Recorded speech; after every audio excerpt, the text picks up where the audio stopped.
Hi friends, I hope you all are doing great. It's me, Nikki here, and I want to share some tips with you on how to work with millennials.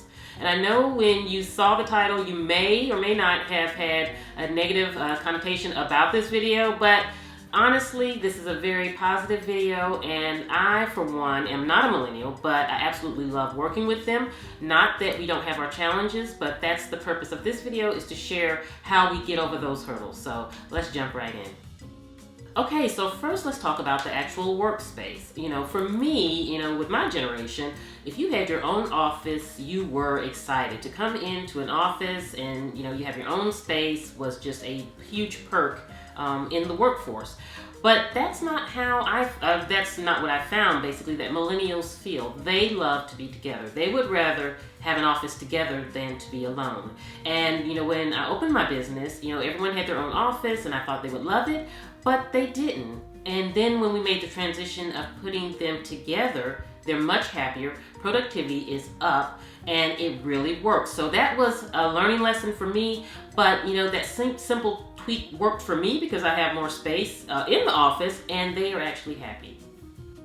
So mobile phones, everyone has their cell phones all day long, every day of the week, but here in the office, here at home with Nikki, no cell phones allowed. They're banned from the office. And I know initially for everyone that was a bit of a struggle, but honestly, it really helps with them engaging with each other, because if you will notice, you say you go to a meeting, everyone is sitting there on their phone, they're not engaging with each other, they're not talking. If they are, they're really not paying attention to each other. But if you remove cell phones and take it out of the equation, everyone is engaging, they're bonding, and they're having that human interaction, which a lot of times we don't have because of our mobile phones. So I found in the workplace here that our team bonds quicker, along with they have a tighter bond because they do communicate and they don't rely on technology. So now let's talk about the dress code. Actually, I have a very relaxed dress code because initially it was a little stricter. I wanted business casual, but then I found in working with millennials that I could get more productivity from them if they were comfortable. Still professional, but comfortable. Along with, I wanted everyone to be their own individual person. And even not saying that you can't if you dress business casual, but for me, it was like coming to work so that you felt comfortable, so that you could produce for me, So I really don't put a huge emphasis on it because for what we do, I think that everyone having their individual style and being able to kind of eliminate the concern of what do I wear to work really benefits me as a business owner, and it really benefits my team as millennials and also Generation Xers. And I will say, none of my team members have the same style as I do. I love that they are all different. If you put them together, it's a beautiful thing to me when I see my team, because they each have their own style and it really identifies who they are. Now, one of our biggest struggles was with the technology curve with the Generation X versus the millennials. I have Jennifer, who is a Generation Xer, and she goes back and forth to the copier I don't know how many times a day. My millennials, I don't even know if they know how to work the copier. They're all about doing everything on the computer. They don't want to touch a piece of paper. And it's just, the difference in the generations. But I had to find a way for us to mesh. How do we kind of get one over to the other side so that we are the most productive and we're having the best processes?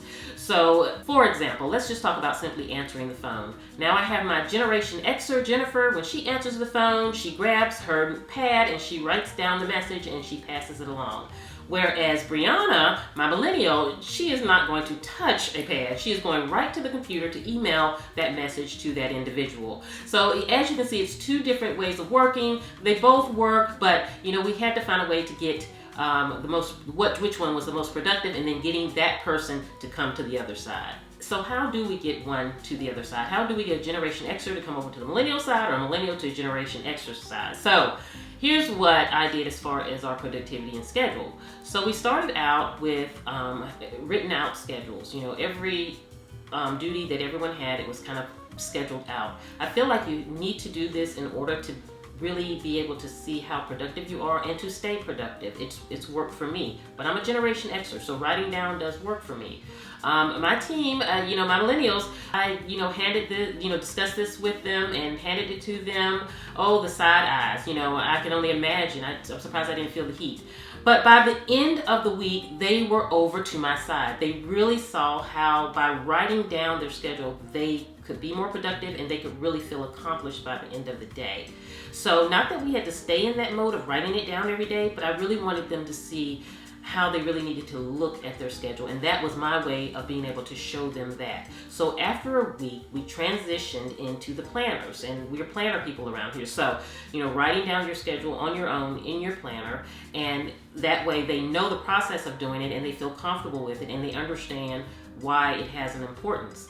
And then the third week, moving into the computer. So now we're all computer-based with our schedule. So now the Generation Xers have had the opportunity to kind of introduce the written way, and now we're transitioning into the computer, and that's how we're doing it. So the millennials love that, and now the Generation Xers love it because the millennials are on the planning game, so they know about the planning out the time, so it's a win-win. So friends, in the end, the bottom line is we're all human. We all want to be valued. We all want to know that we're loved. We all have the same needs. So for me, there really is no difference. It's just learning how to adapt to how we are kind of made and the way that we think. And I have welcomed the challenge. It has been a challenge, but I welcome it. And now I see that we are really meshing well and things are working out. I hope that this video could be a tool that you use in your teams or with your teams. Definitely let me know if you have any questions. Please leave them in the comments below. If you're not subscribed to my channel, I would love to have you over here. I also have a second channel, which is actually my first channel, At Home with Nikki. I'll link that below. Have a beautiful day, my friends. I will see you at the next video. And this is Nikki saying goodbye.